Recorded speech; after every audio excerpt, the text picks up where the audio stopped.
জয়গুরু। ওং শ্রী পরমাত্মনে নমঃ। সকলকে জানাই শুভেচ্ছা এবং যথাস্থানে প্রণাম।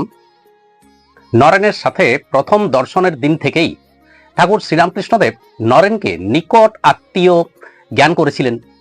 শুধু তাই না, তিনি অন্তর দিয়ে তাকে ভালোবেসেছিলেন। নরেন যদি ঠাকুরের কাছে কয়েকটা দিন না আসতেন তো ঠাকুর নরেনের জন্য কাতর হয়ে উঠতেন।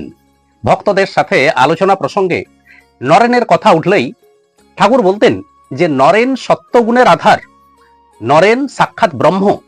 মাঝে মধ্যেই ঠাকুরের মন কেমন যেন নরেন্দ্রময় হয়ে উঠত। কিন্তু এত স্নেহ, এত ভালোবাসা থাকা সত্ত্বেও একদিন ঠাকুর নরেনকে তার কাছে আসতে নিষেধ করলেন।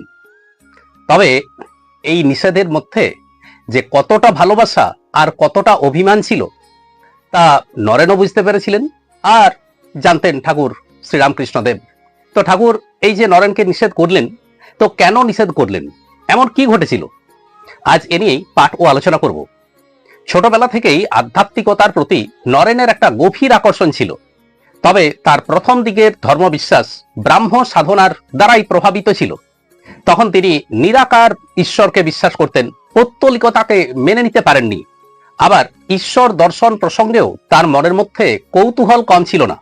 একবার ব্রাহ্ম নেতা মহর্ষি দেবেন্দ্রনাথ ঠাকুরের সাথে দেখা করেন এবং দেবেন্দ্রনাথ ঠাকুরকে জিজ্ঞাসা করেছিলেন যে মহাশয়, আপনি কি ঈশ্বর দর্শন করেছেন?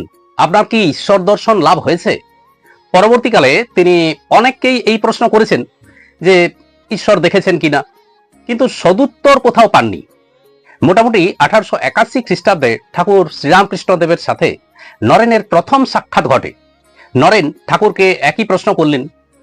তারপর তিনি জানতে চাইলেন যে মহাশয়, আপনি কি ঈশ্বরের অস্তিত্বের প্রমাণ দিতে পারবেন?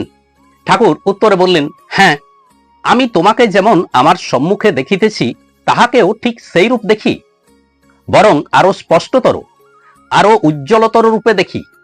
ঠাকুরের এই কথাটা নরেনের মনে একটা বিশেষ প্রভাব ফেলল। তবে প্রথম দিকে নরেনের মনে হয়েছিল, ঠাকুর এই যে বললেন না যে আমি ঈশ্বর দর্শন করি, ভগবানকে দেখেছি, স্পষ্টভাবে দেখেছি, তো নরেন ভাবলেন যে এগুলো ঠাকুরের মনের কাল্পনিক সৃষ্টি, অলিক দর্শন।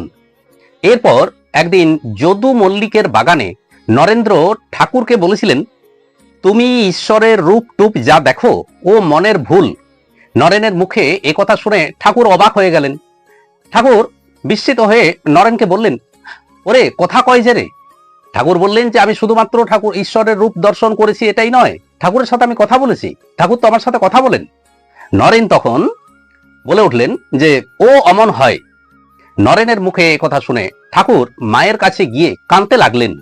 কাঁদতে কাঁদতে ঠাকুর মায়ের কাছে বললেন, মা, এ কি হলো? এসব কি মিছে? নরেন্দ্র এমন কথা বললে? ঠাকুর এবার বললেন, তখন দেখিয়ে দিলে চৈতন্য, অখণ্ড চৈতন্য, চৈতন্যময় রূপ। মায়ের এই চৈতন্যময় রূপ দেখে ঠাকুর নরেনকে বলেছিলেন, শালা, তুই আমায় অবিশ্বাস ধরিয়ে দিছিলি, তুই আর আসিস নি। ঠাকুর নরেনকে বললেন যে তুই আর আসিস নি। কিন্তু এই কথার মধ্যেও যে নরেনের প্রতি তার কতটা স্নেহ, গভীর ভালোবাসা ছিল তা আমাদের কারো বুঝতে অসুবিধা হয় না। এবার নরেন্দ্র ও অপরাপর ভক্তগণের সাথে শাস্ত্র, ঈশ্বরের বাণী এইসব নিয়ে ঠাকুরের আলোচনা হতে লাগলো। আজ এই পর্যন্তই। নমস্কার।